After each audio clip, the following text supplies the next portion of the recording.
আমি জানি নওজোয়ান তোমরা আমারে মহব্বত করো, আমিও তোমরে মহব্বত করি। মহব্বত দুই দিক থেকেই। আমি বিরোধী আর ওরা আমারে মহব্বত করে, তাইলে মহব্বত হইতো না, মহব্বত এত জমতো না। हम यहां से तुम वहां से दोनों जानिब से इशारा हुआ। নিয়ম তো এটাই। মহব্বত পূর্ণ হয় বান্দা যখন ভালোবাসে আল্লাহকে, আল্লাহও ভালোবাসে বান্দাকে।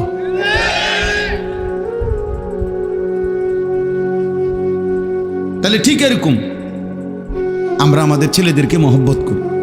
এই কিশোর, এই নওজোয়ান, এরা আমাদের। আমি আজকেও আমার মাদ্রাসায় বলছি, আমার ছেলে নাজেরা পড়ে, তো নাজেরা এবং হেফজখানার ছাত্রদেরকে আমি আজকে জোহরের পরে আমার মাদ্রাসায় নসিহত করছি। তাই বলছি, তোমরা দেখো, সফওয়ান আমার ছেলে, ও যেমন আমার সন্তান, খোদার কসম বাকি ছেলেগুলো তোমরাও আমারই সন্তান। তাহলে তোমাদের বয়সী যদি আমার ছোট ভাই আছে, তো সে যেমন আমার ভাই, তুমিও আমার ভাই। 14 বছর বয়সী আমার ছেলে আছে, তো যার বয়স 14 অথবা তার নিচে, সে আমারই সন্তান। আমরা আমাদের সন্তানের পরিবর্তনের আশা করতেছি। গতকালকেও আপনার পত্রিকায় আমি লম্বা সময় পড়ছি, পত্রিকায় আসছে শরীয়তপুর একটা জেলায় 8 মাসে মোট 26টি খুন।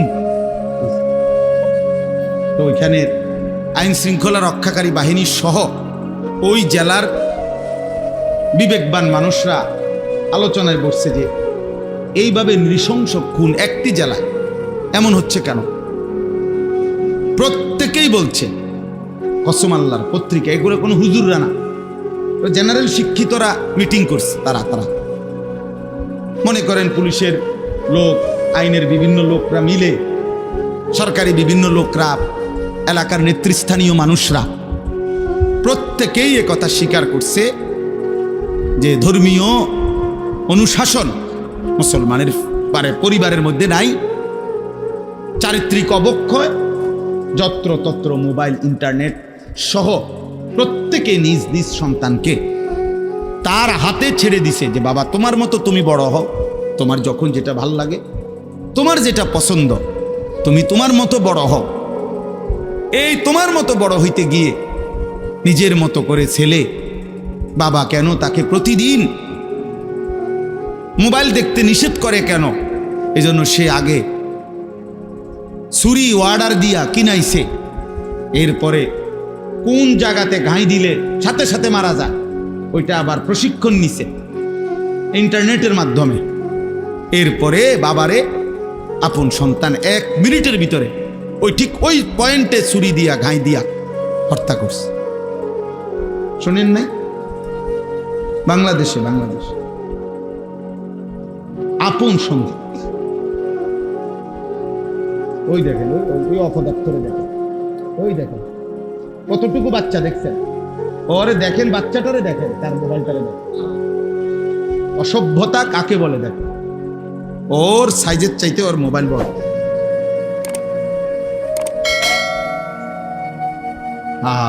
কাকে বলে? গরুরে বলে না, ছাগলেরে বলে। ছেলেরা এটাও বুঝে, টোটালি কাজ করে না ব্রেন,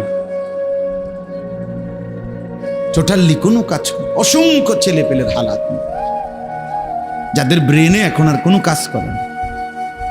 ব্রেনে একটাই শুধু মোবাইল, নারী, ছবি, নাচ, গান।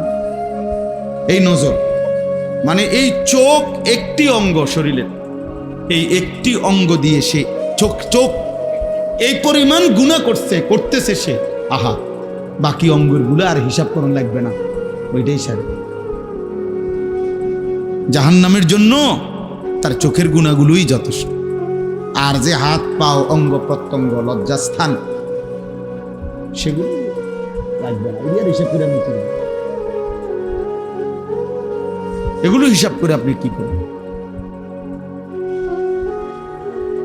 তো এই জন্য বললাম, আমি প্রথম কথা হলো এটা, প্রত্যেক আমল আল্লাহর কাছে কবুল হওয়ার জন্য, আল্লাহর জন্য হওয়া, ইখলাস, নবীজি সাল্লাল্লাহু আলাইহি সাল্লামের সুন্নাত মোতাবেক।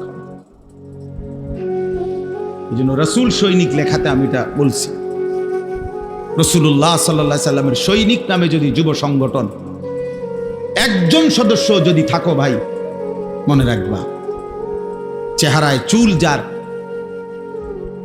বেঈমানের মতো, অথচ যদি তুমি হও এই সংগঠনের সদস্য, তুমি রাসূলের দুশমন।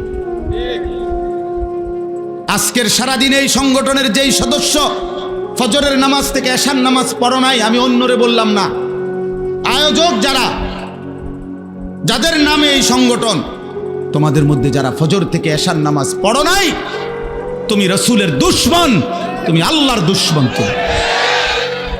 তুমি রাসূল সৈনিক। মস্কারি করলে হইতো না, মস্কারি হইতো না।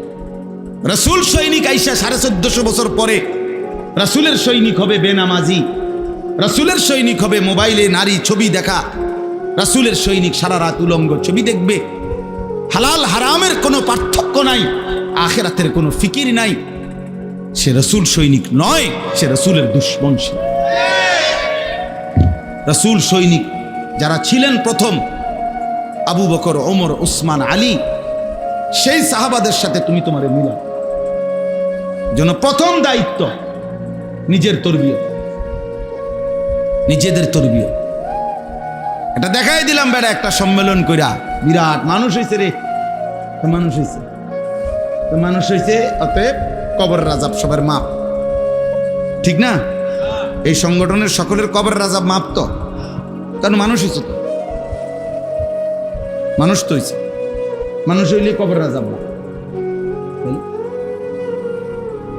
আখলাক চাই, ঈমান চাই, তাকওয়া চাই, গুনাহমুক্ত জীবন চাই। রাসূলুল্লাহ সাল্লাল্লাহু আলাইহি সাল্লামের সুন্নাতের উপরে আমরা উঠতে হবে, এটাই আমাদের সোজা কথা। আমরা কওমি মাদ্রাসার যারা, সোজা কথা। আমরা কেউ যদি বলে ওয়াহাবি, কেউ যদি বলে খারিজি, কেউ যদি বলে নবীর দুশমন, অসুবিধা নেই। আরো যদি কোনো শব্দ লাগে তুমি আমার তে নিও, গালি লেভেল লেগে যদি আরো কিছু লাগে আরো নিও, অসুবিধা নাই, কোনো সমস্যা নাই। কিন্তু এই কথার দাবির থেকে আমরা সরব না। আমাদের সাফ ছোট্ট কথা, আমরা জশ্নে জুলুসের প্রমাণ রাসূলুল্লাহ সাল্লাল্লাহু আলাইহি ওয়াসাল্লাম সাহাবায়ে কেরাম করছেন, এটার থেকে চাই সাফ কথা। আমরা মিলাদ কিয়ামের দলিল রাসূলুল্লাহ সাল্লাল্লাহু আলাইহি ওয়াসাল্লাম করছেন, সাহাবায়ে কেরাম করছেন, এটার থেকে চাই দলিল। সাফ কথা। আমরা এর দূরে কথা, আমি ফিটাফিটির দরকার, তুমি ভাত খাও, বিরিয়ানি খাও, জিলাপি খাও, খিচুড়ি খাও, আরো লও, দরকার হলে আরেক প্লেট লও, বাড়াইয়া লও, বাড়াইয়া লও, লাগলে একটা ডিম বাজ্জা লও সাথে, ঠিক না কথা? হ্যাঁ, লাগলে তুমি একটা জুস খাও, লগে দই খাও, বগুড়ার দই খাও, ডাল লও, কোনো সমস্যা নেই। তোমার খানা বন্ধ করার দরকার কি আমার? কিন্তু তুমি এটা প্রমাণ করতে হবে, গালি দিয়া, ধমক দিয়া, মাহফিলের স্টেজে কুদ্দা লাফায়া দুই চারজন শ্রোতার সামনে দুই তিনটা স্লোগান মারলে ইসলাম প্রতিষ্ঠিত হয়ে যায় না। ইসলাম এত মামুলি না। 1450 বছরে সারা পৃথিবীতে কালেমা এভাবে প্রচার হয় না, স্লোগান দিয়া দিয়া, কলিজা দিয়া, এক এক সুন্নাত দিয়ে, চোখের পানি দিয়ে। আমি সেদিনও একজনকে বলছিলাম যে ভাই বলেন, এক দরবারের একজন অনুসারীকে বলছিলাম যে চোখের পানি দিয়ে আপনাদের দরবারে মুরিদ হয়েছে কয়জন, আর চিৎকারে মুরিদ হয়েছে কয়জন?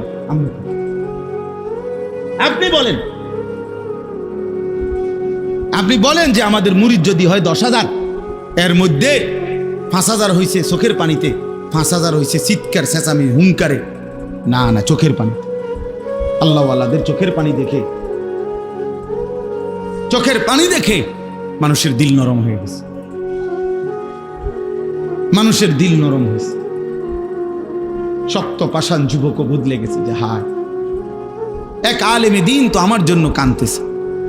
নবীজি সাল্লাল্লাহু আলাইহি সাল্লাম বলছে ওয়া আনা আখিযুন বিহুজাসিক, নবীজি বলছেন উম্মত, হাত দিয়ে ধরেছিলাম ফিরাইতে জাহান্নাম থেকে, আমার বহু উম্মত হাত ছেড়ে দিছে, কাঁধে হাত দিছিলাম জাহান্নাম থেকে বাঁচাইতে, কাঁধের থেকেও হাত নামায় দিছে। ওয়া আনা আখিযুন বিহুজাজিকুম, নবীজি বলছে শেষ পর্যন্ত আমি চেয়েছি উম্মত কোমরে জড়াইয়া ধরে হলেও আমার একটা একটা উম্মতকে জাহান্নাম থেকে বাঁচান। কোমরে জড়িয়ে ধরে, কোমরে, কারণ কোমরে ধরে জড়াইয়া ধরলে এই বাঁধন ছুটা একটু কষ্টকর, কঠিন না? হাত দিয়ে ধরলাম আমি, তো টান দিয়ে ছেড়ে নিল, কাঁধে হাত দিলাম ছেড়ে নিয়া, কিন্তু আমি যদি ওনারে জড়াইয়া ধরি শক্ত করে, এবার তো ছুটাটা কি একটু কঠিন কিনা? নবী বলছেন আমি চেয়েছি আমার একটা একটা উম্মতকে এভাবে জড়িয়ে ধরে হলেও জাহান্নাম থেকে বাঁচাই। আল্লাহ বলছে ওয়াকুনতুম আলা শাফা হুফরাতিন মিনান নার ফাআনকাযাকুম মিনহা, কোরআন শরীফে আছে। আল্লাহ বলছে বান্দা, আল্লাহর নাফরমানি, শিরিক, কুফর, মূর্তি পূজা, জিনা, ব্যভিচার, চুরি, ডাকাতি, হত্যা, খুন, লুণ্ঠন, এই নাফরমানি করতে করতে করতে করতে তোমরা জাহান্নামের একদম কিনারে এরকম পাশে চলে আসছিলা। শাফা হুফরাতিন মিনান নার, জাহান্নামের এরকম পাশে, মানে আর এর পরের ধাক্কা লাগলে পড়ে যাবে। এর পরের ধাক্কা লাগলে কি হবে? আল্লাহ তাআলা বলে ঠিক এই জায়গা থেকে আমি এক বন্ধু পাঠায়া, আমার বন্ধুর চোখের পানি দিয়ে, আমি এক কোরআন পাঠিয়ে, আমি আল্লাহ এই পার থেকে ধরে ধরে জাহান্নাম থেকে বাঁচাই দিলাম। জাহান্নাম থেকে বাঁচে, এভাবে বাঁচাইছে, এভাবে ফিরাইছেন আল্লাহ পাকের দয়া, আল্লাহ পাকের। তাইলে বলে এজন্য প্রিয় নওজওয়ান, ইসলামের আলোয় আসো, রাসূলুল্লাহ সাল্লাল্লাহু আলাইহি ওয়াসাল্লামের ভালোবাসা, সত্যিকার ভালোবাসার প্রমাণ করো। চুল, চেহারা, লেবাস, পোশাক, আচার আচরণ, আদব, আখলাক, ঘর বাহির, রাত দিন, সকাল দুপুর, একাকী প্রকাশ্য, ঘরে বাজারে ব্যবসায় দেশে সর্বত্র সুন্নাত প্রমাণ করতে হবে। নবী সাল্লাল্লাহু আলাইহি সাল্লামের তরিকা ঘাটতি করার সুযোগ। যদি বলেন হুজুর আমনের মধ্যে অনেক কমতি আছে, আমার জন্য তুমি দোয়া করো যেন আল্লাহ আমার কমতিটাও পূরণ করে দেয়। আমিও চেষ্টা করতেছি, আমি তো বলি নাই যে ভাই আমি এই মাত্র জান্নাত থেকে আসছি, আপনারা যারা যারা যাওই না আসেন, আমি জান্নাত থেকে আসছি বলছি, আমি বুঝি ক্যান্টনমেন্টে আইছি বলছি না, আমি ক্যান্টনমেন্ট থেকে আইছি, জ্যাম ভাই আইছি। তাই হিসাব দিয়ে আপনাকেও যেতে হবে, হিসাব দিয়ে আমারও যেতে হবে, হিসাব দিতে হবে না? তাইলে ওয়ায়াউমা ইউহশারু আ'দাউল্লাহি ইলান নারি ফাহুম ইউজাউন, আল্লাহ তাআলা বলে হাসরের দিন আল্লাহর দুশমনরা তাদেরকে ফেরেশতারা ভাগে ভাগে, দলে দলে, দলে দলে তাদেরকে জাহান্নামের দিকে নিয়ে যায়, জাহান্নামের দিকে। খুযুহু ফাগুল্লুহু সুম্মাল জাহিমা সাল্লু, কোরআনুল কারীমে আল্লাহ বলছে হাসরের ময়দানে আল্লাহ ফেরেশতাদেরকে বলবে নাফরমান একটা একটা বান্দাকে ধর, আর ধরে তারে শক্ত রশি দিয়া বেঁধে ফেল। ফাগুল্লুহু, বান্দে বেঈমানের বান্দে, আল্লাহ বলবে সুম্মাল জাহিমা সাল্লু, এই ফেরেশতা বান দিয়া লাথি দিয়া, একটা লাথি দিয়া তারে জাহান্নামে ফেল, মার লাথি, মার মার লাথি, এমন জোরে লাথি দিবি হাসরের থেকে যেন জাহান্নামে গিয়া পড়। কোরআন শরীফের আয়াত। সুম্মাল জাহিমা সাল্লু,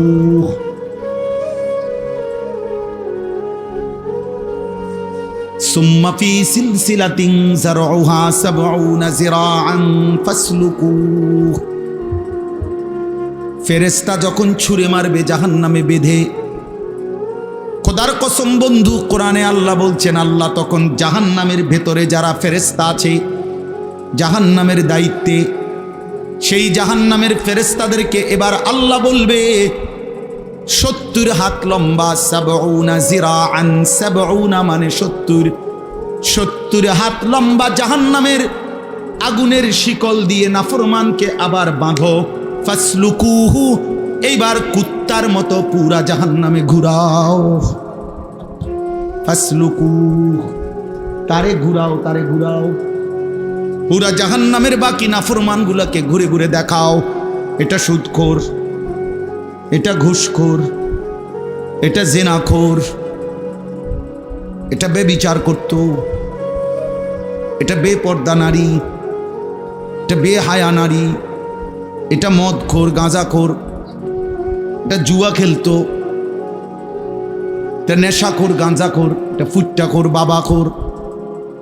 ফাসলুকু,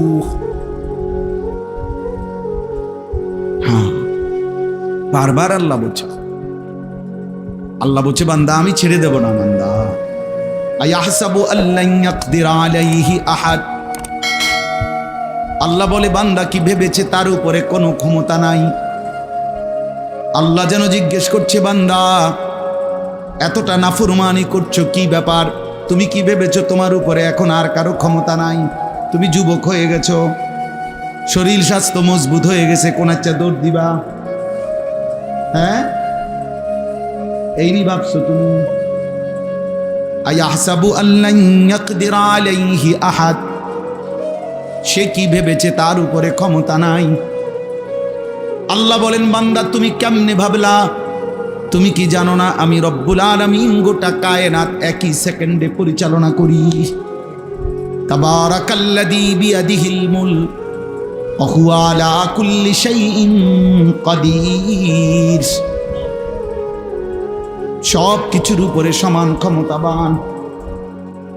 আল্লাহ বলেছে বান্দা আমি 7 আসমানের উপরে ফেরেশতা যখন হাঁটে সেটা যেমন দেখি, একই মুহূর্তে 7 তবক জমিনের নিচে যেই পিঁপড়াটা হাঁটে সেটাও আমি সমানভাবে দেখি।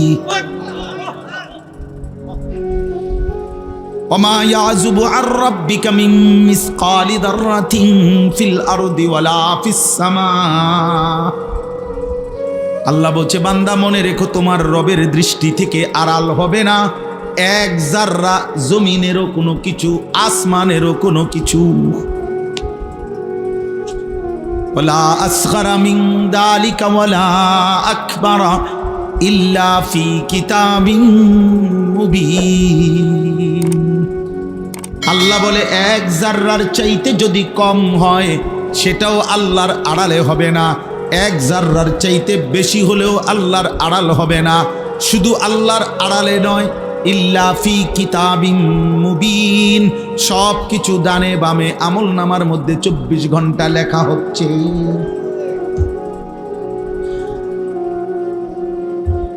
দোস্ত কেমনে বললে বুঝতা? আমার যে সুর নাই, আমি সুন্দর করে বলতে পারি না। আমার যদি গলার সুর থাকতো তাহলে আমি আরো সুন্দর করে বলতাম।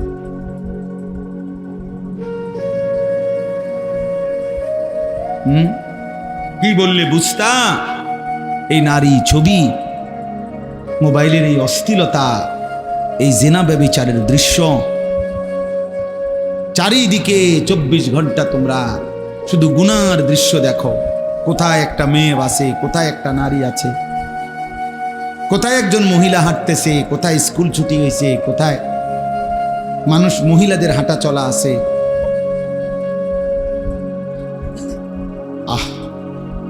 মোবাইলে তাকাইলো নারী ব্যস্ত, বাইরে তাকাইলো নারীকেই তালাশ করো। জীবন মানে শুধুই এক নারীর জন্য। আল্লাহ তাআলা সৃষ্টি করছেন শুধু নারীর জন্য। এই এত সুন্দর এই আসমান জমিন, এই গোটা কায়নাত দিয়ে আল্লাহ তাআলা আমাকে তোমাকে লালন পালন করছেন, এ শুধু নারীর জন্য। আমি আর তুমি শুধু এই মহিলা নিয়েই ব্যস্ত হব, এটা বুঝি কথা হইল? এটা বুঝি ইনসাফ হইল? ভাই দয়া করে এজন্য ভাবতে শিখি। আমি বয়স্ক যারা আছেন তারাও ভাবেন। গতকালকের আগের দিন আমরা কুমিল্লায়, আমাদের কুমিল্লায় 17টা উপজেলা, 17টা উপজেলার প্রায় 250 আলেম, প্রত্যেক উপজেলা থেকে দাওয়াত দিয়ে আমরা একটা মিটিং করছি আলাদা, জোহর থেকে আসর। উদ্দেশ্য একটাই, যে আমরা কমপক্ষে আমাদের কুমিল্লা জেলার সর্বস্তরের কিশোর, যুবক, নওজোয়ান, উম্মতের হার তবকার মানুষকে আল্লাহর কথা, দ্বীনের কথা, তাদের আখলাক চরিত্র সুন্দর করার কথা, চরিত্রের কথা আরেকটু সম্মিলিতভাবে, জোরদারভাবে কিভাবে বলতে পারি, কি করতে পারি আমরা, এই কথার উপরে মিটিং করছি। জোহরের পরে খানা খাইয়েই বসছি আসর পর্যন্ত, 5টা পর্যন্ত। বলছি যে কোনো দল না, কোনো রাজনীতি না, কোনো পার্টি না, কোনো মার্কার ভোটে না, ভোট না, মাকসাদ শুধুই আমরা কি করতে পারি সবাই মিলে। একজন মানুষ 17টা উপজেলায়, সে বেচারা দৌড়াবে কেমনে? তো 17টা উপজেলায় যদি দৌড়াইতে না পারে তো এত বাংলাদেশে দৌড়াবে কেন? অথচ আমরা হইলাম উখরিজাত লিন-নাস। আমরা আখিরি নবীর উম্মতকে আল্লাহ তাআলা এত সম্মান দিছে বন্ধুর ভালোবাসায়। আল্লাহ বলছে, বন্ধু আপনাকে বানাইছি কাফাতাল লিন-নাস, সারা বিশ্ব মানবতার জন্য। খোদার কসম বন্ধু, আপনার উম্মতকে, ঈমানদারকে বানাইছি উখরিজাত লিন-নাস, সারা বিশ্ব মানবতার জন্য। আপনার উম্মতের কর্মক্ষেত্র সারা আলম, সারা পৃথিবী। আপনি যেমন সারা পৃথিবীর নবী, সমস্ত ইনসানের নবী, আপনার উম্মতের খেদমত হবে সারা পৃথিবী। তো এত বড় জিম্মাদারি যার কাঁধে, তার যদি ঘন্টার পর ঘন্টা রাত কাটে, দিন কাটে, এই চোখের খেয়ানত, নজরের খেয়ানত, এই চোখটা যদি সারাটা দিন নাটক, সিনেমা, টেলিভিশন, নাচ, গান, সিনেমা, নারী, ছবি, অস্থির দৃশ্য, নর্তকী, জিনা, ব্যভিচারের 7 বছরের বাচ্চা, কসম আল্লাহর, এই কোরআন শরীফ সামনে, 7 বছরের বাচ্চার শিক্ষক বলতেছে, হুজুর 7 বছরের বাচ্চা মাত্র বাড়ির থেকে আসছে, বাড়ির থেকে আইসা তার বাবা লগে আইছে, বাবার হাতের মোবাইলটা তার হাতে। তো বাবা হুজুরের লগে কথা বলতেছে, পোলার হাতে তখনও মোবাইল। এই পোলা মাত্র 7 বছর। প্রিন্সিপাল মোহতামিম বলতেছে, হুজুর সে মাদ্রাসার আরেকটা ছেলে রে, এই বড় মোবাইল দিয়ে তার বাবার দেখাইতেছে যে উলঙ্গ ছবি, একেবারে উলঙ্গ ছবি মোবাইলের কোন অপশনে দেখায়, এটা ওরে বুঝেছে। কত বছর বয়স?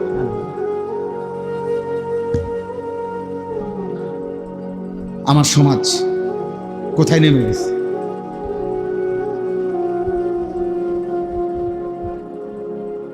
তোমরা বুঝি কষ্ট পাইতা না বাবা? তোমরা কি মনে করছো বাপ? ফিলিস্তিন নিশ্চিহ্ন হয়ে গেলে, গাজার মুসলমান সব শেষ হয়ে গেলে, ইসরায়েল আর কারো উপরে হামলা করবে না? না,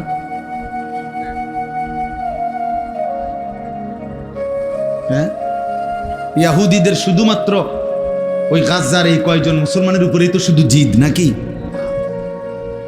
আমেরিকা শুধুমাত্র ওদের বিরুদ্ধেই তো ষড়যন্ত্র করে না? তাইলে কিসের উপরে ভিত্তি করে, মানে কে এত বেশি নিরাপত্তা তোমাদের ছেলেদেরকে দিয়ে দিল? তোমরা এত সাহস কেমনে পাইয়া গেলা যে তোমাদের আর কোনোদিন কোনো মৃত্যু পর্যন্ত? স্বাভাবিকভাবে তো এক হলো আমাদের কেউ জানি না আমরা আমাদের মৃত্যু কখন, কিন্তু একটা বিষয়, স্বাভাবিকতার একটা বিষয় আছে যে আশা তো করা যায়, যার বয়স 16-18, আশা তো করা যায় বাহ্যিক দৃষ্টিতে যে আল্লাহ যদি হায়াত দেয় হয়তো আরো 20 বছর, আরো 40 বছর বাঁচবে, ঠিকই না বলেন না?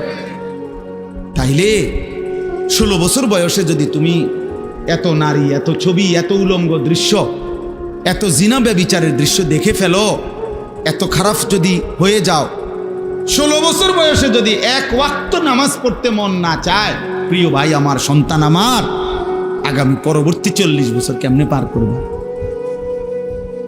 বলো না আব্বা?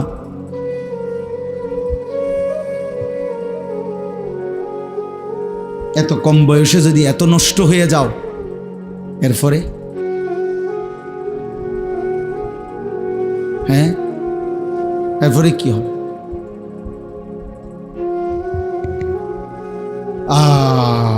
মালিক মাফ করে দাও। এজন্য বুঝা দরকার, ভাবা দরকার। ওলামায়ে কেরাম আলহামদুলিল্লাহ অনেক আসছেন, নওজোয়ান আলেম যারা আছেন আলহামদুলিল্লাহ, আমরা ওইটাও ফিকির করছি। ওলামায়ে কেরাম যারা নওজোয়ান আছেন, 40-এর নিচে যাদের বয়স, আপনাদের কাছে আমার অনুরোধ, এখানে যারা আছেন আরেকটু কোমর বাইন্ধা আপনারা মানুষের পরিবর্তনের জন্য আরেকটু কাজ করেন। যার যার জায়গা, যার কথা 10 জনে শুনে আপনি 10 জনেরই বলেন, যার কথা 2 জনে শুনে আপনি 2 জনেরই বলেন। সবাই সবার সামর্থ্য মতো যার যার জায়গা থেকে আরেকটু মেহনত। অভিভাবক যারা আছেন, মুসলমান আপনারা, আমার বাপ, আমরা মুসলিম অভিভাবক, একজন মুসলিম অভিভাবক হিসাবে আমাদের একটু ভিন্নতা আছে। খোদার কসম, কোরআনুল কারীমে আল্লাহ বলছে ওয়া'মুর আহলাকা বিস-সালাহ, তুমি তোমার পরিবারের সদস্যদেরকে নামাজের আদেশ করো, ওয়াসতাবির আলাইহা, নিজেও নামাজের উপরে মজবুত থাকো। তাহলে একজন মুসলিম অভিভাবকের প্রথম দায়িত্ব তার স্ত্রী সন্তানের নামাজ।